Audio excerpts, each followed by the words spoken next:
할렐루야. 한 주간도 주님 안에서 행복한 시간들 보내셨죠? 예. 오늘은 로마서 14장 7절에서 12절 말씀 중심으로 삶의 목적이 바뀐 사람들이라고 하는 제목의 말씀으로 함께 은혜를 나누고자 합니다. 자, 오늘 본문은 어떻게 시작합니까? 다 같이 이 본문 보겠습니다. 우리 중에 누구든지 자기를 위하여 사는 자가 없고 또 자기를 위하여 죽는 자가 없도다. 그러면서 뭐라고 합니까? 우리가 살아도 주를 위하여 살고 죽어도 주를 위하여 죽나니 그러므로 사나 죽으나 우리는 누구의 것이라고요? 주의 것이로다. 지난 주에 나눈 말씀을 상기해 보면 앞서 사도 바울은 먹는 문제에 대해서 그리고 나를 중히 여기는 문제를 말씀했었죠.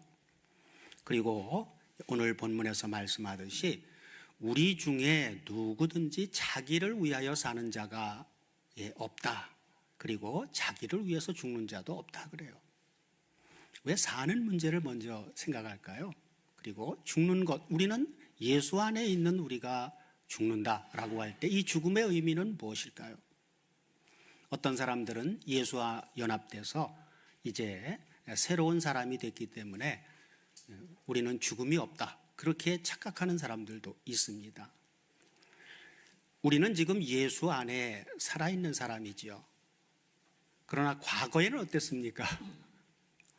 우리가 죽음이라고 하는 문제를 생각할 때 사람들이 생각하는 죽음과 성경이 말씀하는 죽음은 다른 면이 있다라고 하는 사실을 알아야 됩니다. 우리가 예수를 믿어서 예수 안에 있는 새로운 피조물이 되어지기 이전에 우리는 어떻다고 성경은 말씀합니까? 에베소서 2장 1절을 보면 성경은 이렇게 얘기하죠. 에베소서 2장 1절을 보면 너희의 허물과 죄로 죽었던 너희를 살렸다 그래요. 그러면 우리가 예수 밖에서 살 때는 성경은 뭐라고 얘기한다고요? 허물과 죄로 죽은 사람이다. 죽은 사람이다. 이걸 알아야 된다는 말씀입니다. 육적인 개념과 성경이 말하는 영적인 개념은 다릅니다. 오늘 본문이 말씀하는 우리 중에 누구든지 자기를 위하여 사는 자가 없다라고 하는 이 삶은 영적인 이야기를 하고 있는 거예요. 그냥 육적인 세상 사람들이 사는 그런 삶과 똑같은 이야기를 하고 있는 게 아닙니다. 우리가 앞서 로마서 1장에서 11장 말씀을 중심으로 하나님이 우리에게 행해 주신 하나님의 행사를 사도 바울은 로마서 1장에서 11장을 통해서 우리에게 명확하게 말씀해 줬다고 했습니다. 로마서는 바로 예수 안에서 구원받은 사람들에게 주신 편지예요. 저 세상 사람들에게 준 서신이 아닙니다. 우리가 성경을 볼 때 그런 기준을 정확하게 알고 보아야만 합니다. 그래서 사도 바울은 오늘 본문을 통해서 우리 중에 누구든지 자기를 위하여 사는 자가 없다라고 하는 이 삶은 예수 안에서의 삶을 말하는 거지 허물과 죄로 죽은 저 세상 사람들의 삶을 얘기하는 게 아니라는 거예요. 그래서 이제는 예수 안에 있으면 자기를 위해서 살면 안 된다는 것이죠. 그래서 예수 안에 있는 우리는 누구든지 자기를 위해서 사는 자가 없고 그리고 또 자기를 위해서 죽는 자도 없다는 거예요. 여기서의 죽음은 어떤 죽음이에요? 저 세상 사람들처럼 죽는 죽음을 얘기하는 게 아닙니다. 예수 안에 있는 자로서의 죽음을 말해주고 있는 거예요. 그래서 살아도 죽어도 주를 위하여 사는 사람, 이것이 바로 뭐예요? 삶의 목적이 바뀌었다는 것이죠. 앞서는 아디아포라라고 하는 대수롭지 않은 그러한 문제들, 예수 안에 있는 사람들도 구약적인 율법의 말씀을 가지고 와서 아직도 레위기 11장에서 말하고 있는 이런 건 먹어야 되고 이런 건 먹지 말아야 되고, 그죠?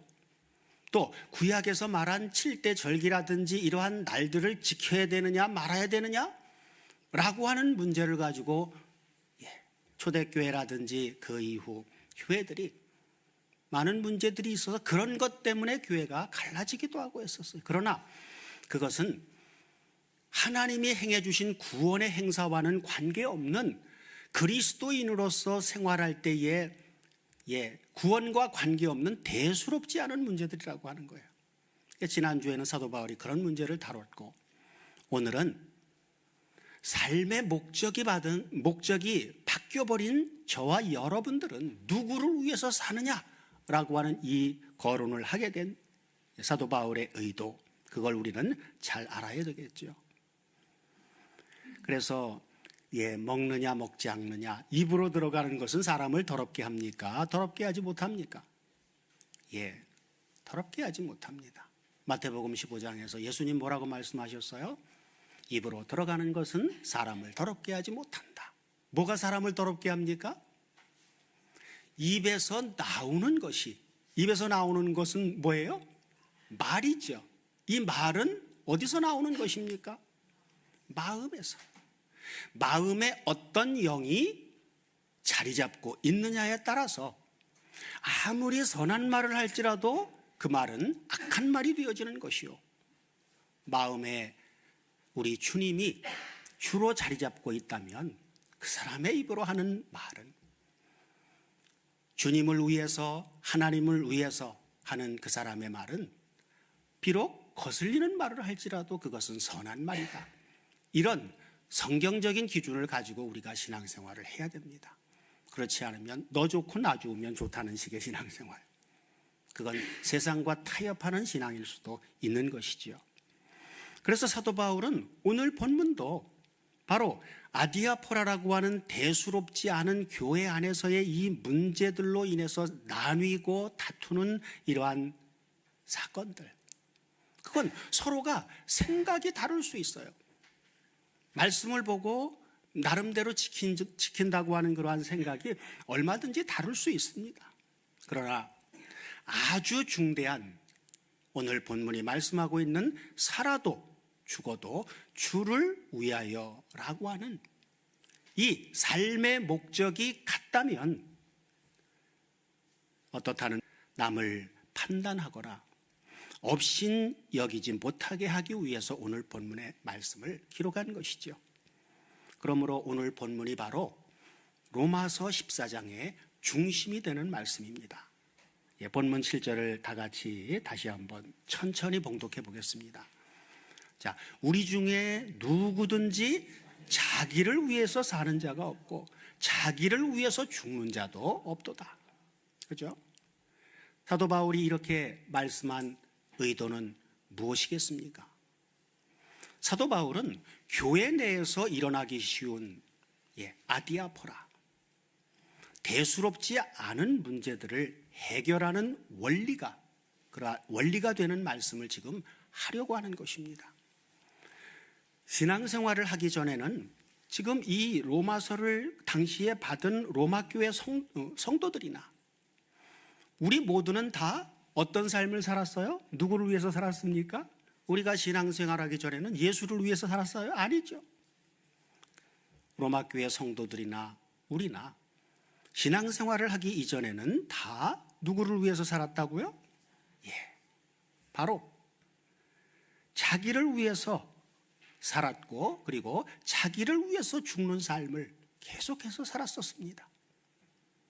그러나 본문 8절을 보시면 이제는 주님을 영접해서 예수 안에 있게 되어진 이제는 어떤 삶을 살고 있다고 증거해 주고 있습니까? 다 같이 한번 보세요. 우리가 살아도 주님을 위해서, 나를 위해서 살면 그건 성경이 말하는 삶이 아니죠. 그리고 죽어도 주를 위하여 죽노니. 그러면서 결론적으로 뭐라고요? 그러므로는 결론이죠. 그러므로 우리 모두는 다 죽으나 사나 죽으나 다 누구의 것이라고요? 주의 것이라 하고 말씀하고 있죠. 이 말씀은 우리가 복음의 진리를 진실로 알고 그리고 믿고 있는가? 또 참된 그리스도인인가 아닌가를 분별하는 시금석이 되는 말씀입니다. 만일 우리 중에 자기를 위해서 살고 자기를 위해서 죽는 사람이 있다면 그런 사람은 좋게 말하면 어떤 사람이에요? 베이비, 그리스도 안에서 갓난아이들과 같은 어린 그리스도인이거나 아예 그리스도인이 아니라고 하는 말씀을 해주고 있는 것입니다. 참된 그리스도인은 삶의 목적이 자기 중심에서 누구 중심으로요? 하나님 중심으로 바뀐 사람들입니다. 사도 바울은 우리 삶의 목적이 어떻게 바뀌었다고 말씀해 주고 있습니까? 본문 9절을 다 같이 보시면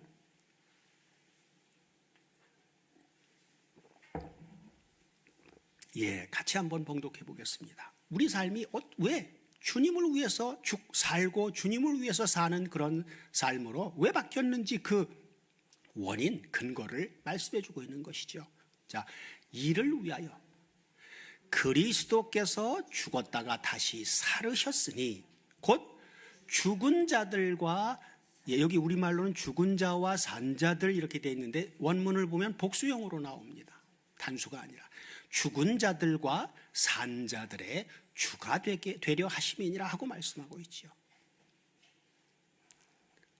어떤 근거에 의해서 우리 삶이 뒤바뀌어 버렸어요? 그 근거가 뭐라고요? 이것이 기독교입니다. 그리스도께서 죽었다가 다시 살아나셨다. 이것이 기독교의 근본입니다. 이것을 망각하고 아무리 교회 다닌다고 할지라도 그건 신앙생활이 잘 될 수가 없어요. 삶이 바뀔 수가 없습니다. 그리스도께서 죽었다가 다시 살아나셨다. 그죠? 왜 죽었다가 다시 살아나셨다고요? 죽은 자들과 산 자들의 주가 되게 하려 하십니다. 2000여 년 전 예수님이 십자가에 죽었다 부활하시기 이전의 예수님의 삶의 모습은 어땠습니까? 삶으로는 모든 사람에게 칭송받는 삶을 살았어요. 그러나 그분은 사람들이 조롱하면 조롱받았고 사람들이 때리면 맞았고 그렇죠. 십자가에 못 박아 죽이면 죽임을 당하는 연약한 존재로서의 삶을 살았어요. 산자들과 죽은 자들의 주로서의 그런 삶의 모습은 하나도 보이질 않습니다. 죽임을 당하셨어요. 그분은 구약 성경을 통해서 보면 창조주예요. 그죠? 아버지와 함께 저와 여러분들을 창조한 창조주입니다. 그런 창조자가 무슨 연고로 우리와 같은 연약한 육신을 입고 오셔서 십자가의 죽임을 당하셨고 그리고 부활하셔야만 했습니까?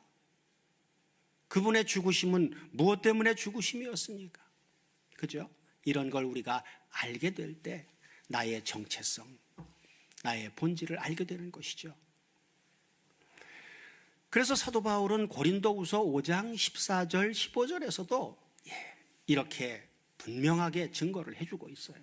왜 죽으셨는지 그 죽으신 목적. 자, 그리스도의 사랑이 우리를 강권하시는도다. 우리가 생각컨대 한 사람이 모든 사람을 대신하여 죽었은즉 예수님이 왜 죽으셨다고요? 모든 사람을 대신해서 죽었어요. 이 모든 사람은 어떤 사람이었습니까? 첫사람 아담의 범죄로 인류는 영적으로 허물과 죄로 죽은 사람들로 이 세상에 충만히 번성했습니다. 그러나 그대로 살던 결국 어떻게 됩니까? 죄의 결과는 뭐예요? 사망이죠. 죽음으로 다 멸망당할 수밖에 없는 그런 세상, 그 안에 있는 사람들. 주님은 왜 오셨다고요? 아담의 범죄로 말미암아 죄와 사망 가운데 살아가고 있는 모든 사람을 위해서 대신 죄의 값은 뭐였죠? 사망이었습니다. 우리가 죄로 말미암아 사망당해야 될 그 우리의 죄를, 모든 죄를 짊어지고 죽을 수 없는 분이 우리 대신 죽어주셨다라고 하는 거예요. 이것이 바로 한 사람이 모든 사람을 대신해서 죽으셨다라고 하는 얘기입니다. 그럼 주님이 이유 없이 우리 대신 그렇게 돌아가셨어요? 목적이 없이 그렇게 돌아가셨습니까? 아니에요. 그래서 한 사람이 모든 사람을 대신하여 죽은 결과는 어떻습니까? 모든 사람이 죽었다는 거예요. 이 모든 사람 속에는 누구도 들어갑니까? 나. 주님이 죽으신 건 2000년 전에 십자가상에서 죽으셨어요. 우리는 주님 홀로 돌아가셨는가 보다 생각할 수 있지만 그때 우리도 죽은 것입니다. 예수님의 십자가 사건은 성경 역사상 하나님이 행하신 유일무이한 가장 큰 행사입니다. 십자가를 통하지 않고는 어느 인생도 죽음으로부터 벗어날 수 있는 인생이 아무도 없다라고 하는 사실을 우리는 명심해야만 합니다. 그래야만 바울이 얘기했던 것처럼 나는 그리스도와 그의 십자가 외에는 결단코 아무것도 알지 아니하기를 그렇게 작정하고 산다라고 하는 바울의 고백이 저와 여러분들의 동일한 고백이 되어질 수 있는 거예요. 그러면 사나 죽으나 누구를 위해서 살 수밖에 없어요?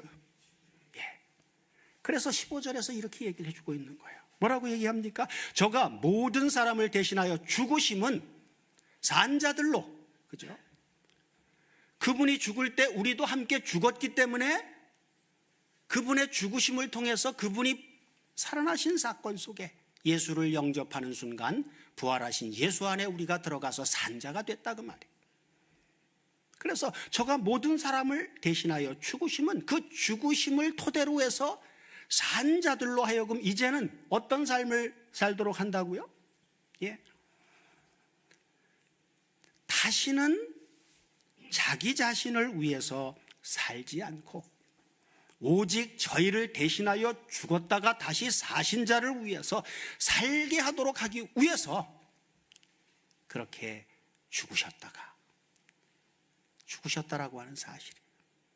더 이상 허물과 죄로 죽은 인생의 삶이 아니라 예수 안에서 예수를 위한 삶을 살아가도록 하기 위해서 그분이 2000여 년 전 십자가에서 죽어주셨다고 말이에요. 바울은 이러한 점에 있어서 아주 확고한 사람이었습니다. 본문 9절 후반부에서도 그래서 이렇게 말씀해 주고 있죠. 그분의 죽으심 죽은 자들과 산 자들의 주가 되게 하려 하십니다. 여기 죽은 자들과 산 자들은 핵심이 누굽니까? 인류 모든 사람들을 얘기해 주고 있습니까? 아담 이래로 죽었던 구약의 그 하나님을 떠난 수많은 사람들도 여기다 포함됩니까? 핵심은 아니에요. 여기 앞에 죽은 자들은 이 앞에 본문에서는 산 자들을 앞세웠어요. 그런데 이 부분에 와서는 죽은 자들을 앞세운단 말이에요. 여기 죽은 자들은 어떤 죽은 자들이에요? 구약의 아벨로부터 시작해서 그죠? 에녹, 노아, 구약의 믿음의 선진들, 죽은 자들이죠. 그들은 세상 사람들처럼 죽었습니까? 아니면 세상 사람들의 죽음과 그들의 죽음은 다릅니까? 다르죠. 사도 바울은 데살로니가전서 4장을 보면 그들을 4장 13절 이하를 한번 같이 보시겠습니다. 보시면 뭐라고 합니까? 우리가 예수의 죽었다가 다시 사심을 믿을진대 뭐라고요? 이와 같이 예수 안에서 자는 자들도 하나님이 저와 함께 데리고 오신다. 구약의 믿음의 선진들의 죽음을 가리켜서 성경은 죽었다고 얘기하는 표현보다는 잔다고 표현을 합니다. 이게 하나님의 관점이에요. 스데반도 성령이 충만해서 말씀을 증거할 때 악한 영이 마음에 있는 사람들이 시기와 미움이 폭발적으로 일어나서 스데반을 돌로 쳐 죽여버렸습니다. 그 직전 바로 하나님께서는 스데반을 그대로 놔두지 않고 충성된 증인 스데반에게 뭘 보여주셨어요? 하늘을 열어 하나님 보좌 우편에 앉아 계신 예수가 아니라 벌떡 일어서신, 하늘에 하나님 보좌 우편에 벌떡 일어서신 예수를 보여주었습니다. 그리고 그는 그를 증거했죠. 보라, 하늘이 열리고 예수 그리스도께서 하나님 보좌 우편에 서신 것을 내가 지금 보고 있다. 더 악에 바쳐서 스데반을 죽여버렸어요. 그죠? 그래서 살전 4장 13절 이하 16절로 내려가 보면 자는 사람들을 이렇게, 예수 안에서 자는 사람들을 이렇게 얘기하죠. 자, 16절 한번 같이 보시겠습니다. 성경 본문 데살로니가전서 4장 16절. 자, 주께서 호령과 천사장의 소리와 하나님의 나팔로 치니 하늘로 쫓아 강림하시리니. 심판주로 오실 얘기를 하고 있는 거죠. 뭐라고요? 그리스도 안에서 산 자들이 아니라 죽은 자들이. 그래서 예수님이 모든 사람을 대신해서 죽으신 것은 죽은 자들과 산 자들의 주가 된다라고 하는 것은 예수 안에서 죽은 자들과 예수 안에서 살아있는 자들의 주가 된다는 얘기지, 저 세상 사람들은 그건 피조물로서 그냥 하나님 자녀들 때문에 만든 피조물로서의, 그들도 다 주관하고 통치하시는 그런 분이시죠. 그들의 주는 아니에요. 그죠? 그들의 주는 누굽니까? 사탄이 그들의 주죠.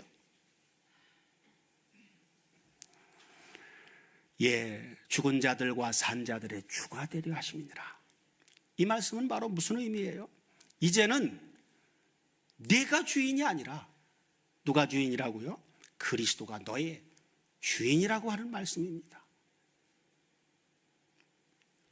이를 고린도전서 6장 19절 20절에서는 어떻게 말씀합니까?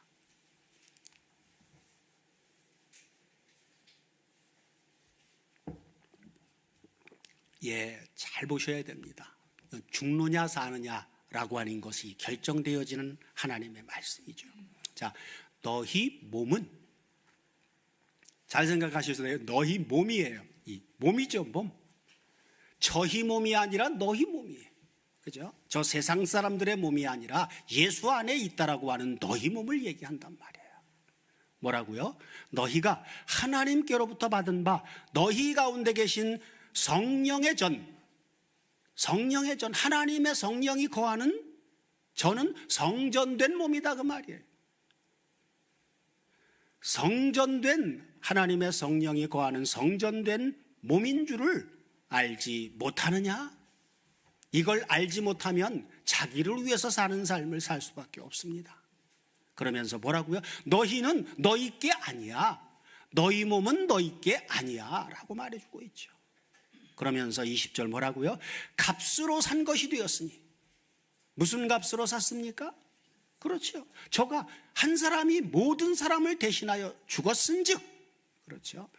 예수 그리스도께서 십자가에 죽어주시는 그 십자가의 대속의 핏값으로 샀다 그 말이에요. 값으로 산 것이 되었으니 그런즉 너희 몸, 그러니까 지금 있는 우리 몸은 누구 몸이에요? 그리스도의 핏값으로 산 몸이다 그 말이에요. 그렇기 때문에 하나님께 그 몸으로 영광을 돌려라. 그리스도의 핏값으로 산바되어진 몸을 가진 하나님의 성전된 하나님의 자녀가 아니라면 아무도 하나님 앞에 영광 돌릴 수가 없습니다. 갈라디아서 20장 20절도 보면 이렇게 말씀해 주고 있죠. 너희 몸은 하나님께로부터 받은 몸이라고 하는 사실을, 자, 내가 그리스도와 함께 십자가에 못 박혔나니 그런즉 이제는 내가 산 것이 아니요 오직 내 안에 누가 살아요? 그러니까 그리스도가 내 안에 살아계시니까 그분이 나의 주인이다 그 말이에요. 그러면서 뭐라고요? 이제 내가 육체 가운데 사는 것은 나를 사랑하사 나를 위하여 자기 몸을 버리신 십자가의 대속제물로 내던져 버리신 하나님의 아들을 믿는, 어디서요? 믿음 안에서 사는 것이라. 이 얼마나 확고부동한 말씀입니까? 이는 사도 바울에 국한된 인생관이 아닙니다. 그죠? 바울의 고백은 우리가 예수 안에 있다면 우리의 고백이 되어지는 것이죠. 그래서 로마서 4장 25절을 다 같이 보시면 복음을 한마디로 한 구절로 요약해 준 것입니다. 뭐라고요? 예수는 우리의 범죄함을 위해서 내어줌이 되고 또한 우리를 의롭다 하심을 위하여 부활하셨느니라. 그분이 만약에 십자가에 죽고 끝나버렸다면 우리는 의롭다함을 얻을 수가 없습니다. 예수님의 사역은 두 가지 사역이에요. 죽으심은 출애굽 사건을 통해서 보여주신 애굽에 있는 하나님의 백성들이 나오려면 뭐가 대신 죽어져야 됐어요? 어린 양. 어린 양의 피에 대속을 받은 하나님의 백성들만이 애굽에서 광야로 나올 수 있었습니다. 그리고 구약의 제사 제도를 보면 어린 양이 대속제물로 번제단에서 죽어지는 것으로 끝나질 않죠. 예수님의 사역은 번제물로서의 사역도 있지만 또 어떤 사역도 있어요? 대제사장으로서의 사역이 있다라고 하는 사실을 우리는 간과해서는 안 됩니다. 그분이 부활하지 않았다면 영원한 대제사장으로서 모형적인 성막이 아니라 하늘에 있는 살아있는 성전에 그분이 들어가서 우리의 구약의 레위지파 대제사장이 어린 양의 피를 가지고 어디를 들어가서 뿌려야 됐어요? 성소도 아닌 지성소에 들어가서, 그죠? 성소 안에 있는 모든 물건들에 뿌려서 그래야만 그 물건들이 정결하게 되어지는 역사가 이루어질 수 있는 거예요. 그래서 예수님의 부활이 중요한 것은 그분이 이제는 대속제물로서의 사역은 십자가의 죽으심으로 끝나버린 거예요. 그건 일회적인 것입니다. 다시 또 그분이 죽는 일은 없어요. 그건 영원한 속죄제물이에요. 그리고 그분은 살아나셔서 하나님이 좌정에 계신 하늘에 있는 하나님의 성전에 들어가서 자신의 피를 거기서 뿌려버리신 거예요. 그 결과가 우리가 의롭다함을 얻은 것이 되어지는 것입니다. 그분이 우리가 영접할 때 우리 안에 오셔서 우리에게 뿌려주심으로 말미암아 우리가 살아있는 하나님의 성전으로 예수 안에서 값없이 의롭다함을 얻은 하나님의 아들로 경천동지할 일이 벌어져 버린 거예요. 나는 의식하지도 못할 때 하나님은 그렇게 놀라운 역사를 우리에게 이루어 놓으신 것입니다. 우리는 바로 이러한 진리의 말씀을 믿는 그리스도인으로서의 삶, 이것을 깨달아 믿는 그런 사람에게는 누구에게나 적용이 되는 표지가 되는 말씀입니다. 오늘 본문 8절에서 그래서 이렇게 말씀하고 있죠. 우리가 본문 로마서 14장 8절을 보시면 다 같이 보겠습니다. 우리가 살아도 주를 위하여 죽어도 주를 위하여 죽나니 그러므로 사나 죽으나 우리가 누구의 것이라고요? 그래서 주의 것이란 말이에요. 이 사실을 아는 사람이라면 어떻게 자기 자신을 위해서 살겠습니까? 그건 하나님의 은혜를 깨달은 게 아니에요. 그냥 습관적인 종교인으로서 신앙생활하는 것에 불과합니다. 이처럼 사도 바울이 극단적인 말씀을 하는 의도는 무엇일까요? 바로 본문 10절을 다 같이 보시면 이 말을 하기 위해서입니다. 내가 어찌하여 내 형제를 판단하느뇨? 내가 어찌하여 내 형제를 업신 여기느뇨? 하는 이 말씀을 하기 위해서 바로 살아도 주를 위해서 죽어도 주를 위해서 죽는다는 이 극단적인 말씀을 하는 거예요. 어찌하여 내가 어찌하여 형제를 판단하느뇨 하는 이 말은 앞서 1절에서 6절까지 우리가 지난 시간 나누었던 먹는 자들을 판단하는 바로 보수주의자들, 율법에 철저한 이 보수주의자들을 향해서 한 말씀이고, 그 다음에 내가 어찌하여 내 형제를 업신 여기느냐 하는 이 말은 먹지 않는 이방인 가운데 개종해서 교회에 온 이 사람들은 율법에 무지해요. 그렇기 때문에 율법에서 먹지 말라 그런 거 생각도 안 하고 그냥 다 먹어버려요. 그렇죠? 그러니까 그런 먹지 않는 그러한 자들, 그렇죠? 먹지 않는 자들을 비웃는 유대주의자들. 자, 그래서 본문 10절을 우리가 원문을 통해서 이렇게 살펴보면 너라고 하는 2인칭 단수가 4번이 나오고, 그리고 우리라는 1인칭 복수가 1번이 나옵니다. 이는 너는 나와 어떤 신앙생활을 적용하는 어떤 이 방법적인 면, 그런 면에서는 얼마든지 다를 수 있지만, 우리는 우리라고 하는 이 우리로 표현할 때는 원리적인 면에서 살아도 죽어도 주를 위하여, 그죠? 살아도 주를 위해서 살고 죽어도 주를 위해서 죽는 목적이 하나이기에 우리는 한 형제라고 하는 것이 바울의 증거입니다. 사도 바울은 방법적인 문제를 다룰 때는 인칭을 내가 어찌하여 내 형제를 판단하느뇨, 내가 어찌하여 내 형제를 업신여기느뇨 하고 너라고 하는 2인칭 단수로 말씀합니다. 그러나 원리적인 면, 우리가 구원받던 이 하나님의 행사인 복음 진리의 말씀적인 그러한 면에서는 8절을 보시면, 자 7절 먼저 보시면 뭐라고 합니까? 우리라고 하죠. 우리 중에 누구든지 자기를 위하여 사는 자가 없고, 그리고 8절도 보시면 그렇죠. 우리가 살아도 주를 위하여 살고, 그리고 후반부에 보시면 결론적으로 그러므로 사나 죽으나 너희가 아니라 우리가 주의 것이로다 하고 우리라고 하는 1인칭 복수로 말씀합니다. 로마서 14장 6절에서 9절 안에는 주라고 하는 말이 무려 7번이나 나오고, 거기에다가 하나님과 그리스도라고 하는 단어까지 합하면 모두 10번이나 됩니다. 이는 지엽적인 문제인 아디아포라, 대수롭지 않은 문제들에 집착하다 보면 하나님의 큰 은혜를 잊고 감정에 치우치기 쉬우니 원줄기와 같은 하나님 중심, 주님 중심으로 형제를 바라보아야만 한다라고 하는 말씀입니다. 하나님 중심으로 형제를 바라보게 되면 무엇을 깨닫게 됩니까? 로마서 14장 3절을 다 같이 보시면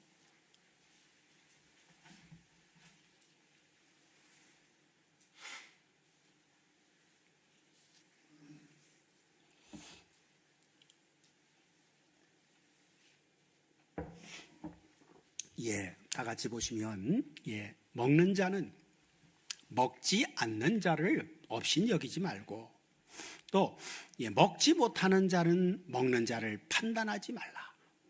그러면서 뭐라고요? 왜 그렇게 해야 돼요? 이유죠. 왜냐하면 하나님이 저를 받으셨음이니라 하신 말씀대로 하나님이 저를 받아주셨음을 깨닫게 됩니다. 그죠? 또한 주님 중심으로 형제를 바라보게 되면 무엇을 깨닫게 될까요? 로마서 14장 15절을 다 같이 보시면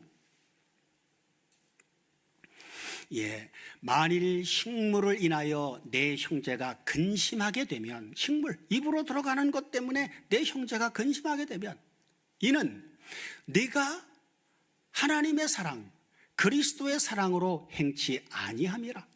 그러면서 뭐라고 얘기를 합니까? 그리스도께서 대신하여 죽으신 형제를 너는 입으로 들어가는 그 먹어야 되느냐 말아야 되느냐 하는 내 식물로 망케하지 말라 하고 말씀하고 있죠. 자, 이렇게 말씀하신 대로 바로 저도 어떤 사람이에요? 그리스도께서 대신하여 죽어주신 형제라고 하는 사실을 깨닫게 됩니다. 이것을 알았기에 사도 바울은 고린도후서 5장 16절에서 이렇게 우리로 하여금 형제를 바라볼 수 있는 그러한 기준을 말씀해 주고 있죠. 자, 그러므로 우리가 이제부터는 아무 사람도 육체대로 알지 아니하노라 그래요. 그러면서 비록 그동안은 우리가 그리스도도 육체대로 알았으나 이제부터는 이같이 알지 아니하노라 그래. 사람들을 볼 때 육체대로 알지를 않는다는 거예요. 그럼 어떻게 알아봐야 돼요? 육체대로 알지 않으면 뭐로 알아야 돼요? 영의 존재로 바라볼 수 있는 눈을 가져야 된다 그 말이에요. 영의 눈이 열려야 된다 그 말이에요. 왜? 고린도전서 6장 17절을 보면 이렇게 얘기를 해주고 있죠. 자, 고린도전서 6장 17절. 고린도전서입니다. 6장 17절. 다 같이 한번 천천히 보겠습니다. 주와 합하는 자는 한 육체가 아니라 한 영의 존재이니라. 하나님의 성령이 내주하는 성전된 하나님의 자녀들의 몸은 더 이상 썩어질 육의 몸이 아닌 신령한 몸입니다. 왜요? 부활하신 예수 안에 우리가 들어갔으니까. 과거에 내 몸으로 사는 게 아니라 부활하신 예수님의 몸으로 사는 거예요. 그런데 거울을 보면 어때요? 예전에 나나 지금의 나나 똑같아요. 그럼 우리가 눈으로 보는 이 가시적인 눈으로 보는 걸 가지고 우리를 판단할 겁니까? 아니면 기록된 말씀에 비춰서 우리를 판단할 것입니까? 여기에서 죽느냐 사느냐가 갈라지는 것이죠. 성경은 얘기하죠. 주와 연합된 자는 더 이상 썩어질 육체가 아니라 한 영의 존재다. 그렇기 때문에 우리를 가리켜서 성경은 살아계신 하나님의 성전이라고 말씀하는 것입니다. 자, 이렇게 말씀한 사도 바울은 본문 10절 후반부에서 어떤 경고를 합니까? 로마서 14장 10절 후반부를 보면 우리가 살아도 또 형제를 판단하거나 업신여기지 말아야 되는 것. 왜 그러느냐? 우리가 다 어디 앞에 쓴다고요? 하나님의 심판대 앞에 서리라 하고 경고합니다. 이는 너는 남의 하인을 판단할 심판자가 아니라고 하는 거예요. 우리는 아무도 심판할 그런 자격이 없습니다. 그런데 판단하기 일쑤예요. 그러면 안 된다 그 말이죠. 그러므로 다시는 판단하거나 업신여기지 말라라고 하는 경계의 말씀입니다. 방법면에서는 얼마든지 다룰 수 있고 아직은 연약할 수도 있으나 삶의 목적이 하나님 중심으로 갔다면 우리는 하나라고 하는 것입니다. 이처럼 삶의 목적이 하나님 중심으로 바뀌게 되면 주님이 보시는 안목으로 형제를 바라보게 되고 형제를 업신여기거나 판단함이 옳지 않다라고 하는 사실을 인식하게 됩니다. 그런데 문제는 나라는 자아가 살아있기에 자신의 의견과 주장만을 고집하다가 자신도 모르는 사이에 주님 중심의 신앙이 자기 중심의 신앙으로, 그렇죠? 자기 중심의 고집으로 변질되는 데 문제가 있다고 하는 사실입니다. 이런 사람은 자기의 주장이 관철되지 않으면 굴욕과 패배감에 빠져버립니다. 그러면서도 스스로는 하나님을 위한다고 생각하기에 교회 안에는 그런 사람들 때문에 불화와 분쟁이 싹 트는 것입니다. 우리는 본문 10절 후반부에서 우리가 다 하나님의 심판대 앞에 하리라 하신 이 엄숙한 경고를 명심해야만 합니다. 우리가 하나님의 심판대 앞에 섰을 때 형제를 비판하고 업신여겼던 일들이 정당화될 수는 없습니다. 그래서 본문 11절, 12절 말씀을 보시면 사도 바울은 이사야서 45장 23절 말씀을 인용해서 이렇게 결론적으로 얘기해 주고 있는 거예요. 기록되었으되 주께서 가라사대 내가 살았노니 모든 무릎이 내게 꿇을 것이요 모든 혀가 하나님 앞에 자백하리라 하였느니라. 이러므로 우리 각인이 그때 하나님 앞에 자기가 행한 모든 일들을 자기가 하나님 앞에 직고하리라 하고 말씀한 것이죠. 10절에 하나님의 심판대라고 하는 부분을 원문을 보면 원어 성경이 사본이 두 개라고 했죠. 알란드 사본과 스테판 사본이 있는데 스테판 사본에는 그리스도의 심판대로 나옵니다. 그래서 고린도후서 5장 6절 이하를 보시면 그날의 심판의 기준을 사도 바울은 이렇게 증언해 주고 있는데, 자, 고린도후서 5장 6절 이하를 다 같이 보시겠습니다. 이러므로 우리가, 고린도후서 5장 6절 한글로 보십시오. 자, 이러므로 우리가 항상 담대하여 몸에 거할 때에는, 여기 몸에 거한다는 이 몸이 어떤 몸이에요? 아까 보았던 이 하나님의 성전된 몸이죠. 그죠? 성전된 몸은 육의 몸입니까? 영의 몸입니까? 영의 몸이라고 하는 사실을 알아야 돼요. 그렇죠. 우리가 항상 담대하여 몸에 거할 때는 주와 따로 거하는 줄 아느니, 왜? 몸으로 보면 주님은 하나님 나라에 계시니까. 우리는 여기 있고. 그죠? 이는 우리가 다 믿음으로 행하고 보는 것으로 행하지 아니하미로다. 우리가 담대하여 원하는 바는 차라리 지금 이 땅에서 살고 있는 이 성전된 몸을 떠나서 영적인 완성된 하나님 나라에 가서 주님과 함께 거하는 그것이다. 그런즉 우리는 거하든지, 이 성전된 몸 안에 이 지구상에 거하든지, 이 몸을 떠나서, 그죠? 떠나든지 주님을 기쁘시게 하는 자 되기를 힘쓴다. 그래서 살아도 주를 위해서, 죽어도 주를 위해서. 그죠? 그러면서 왜 그렇게 산다고요? 결론이 10절 잘 보십시오. 이는 우리가 왜 그렇게 살아야 되느냐? 이는 우리가 다 반드시 어디 쓴다고요?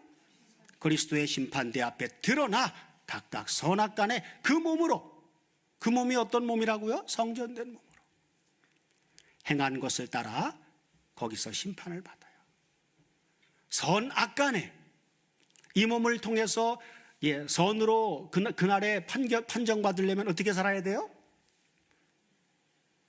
성전된 몸을 가지고, 그렇죠, 살아도 주를 위해서, 죽어도 주를 위해서 죽는 그런 삶을, 나 중심이 아닌 하나님 중심의 삶을 사는 그러한 사람은 그날에, 그래 너 잘했다, 착하다, 너 선한 삶을 살았구나 하고 인정해 주시고, 하나님의 성전된 몸을 가지고 산다고 말로는 떠버리면서 입으로만 떠버릴 뿐 그런 삶을 살지 않는다면 악으로 판정받을 것이다, 그 말. 사랑하는 다솜교회 가족 여러분, 오늘 본문은 더 이상 자기중심적인 삶을 버리고 하나님 중심, 주님 중심의 삶을 살아가도록 우리를 권고합니다. 하나님은 우리한테 무조건 그렇게 살라고 명령하십니까? 아니요. 하나님은 큰 사랑으로 우리를 그리스도의 핏값으로 사서 허물과 죄로 죽었던 우리를 살아있는 예수 안에 살아갈 수 있도록 만들어 주셨어요. 이제 우리의 존재를 바꿔주셨으니 삶도 이제는 변화된 삶을 살라고 우리한테 요구하시는 것입니다.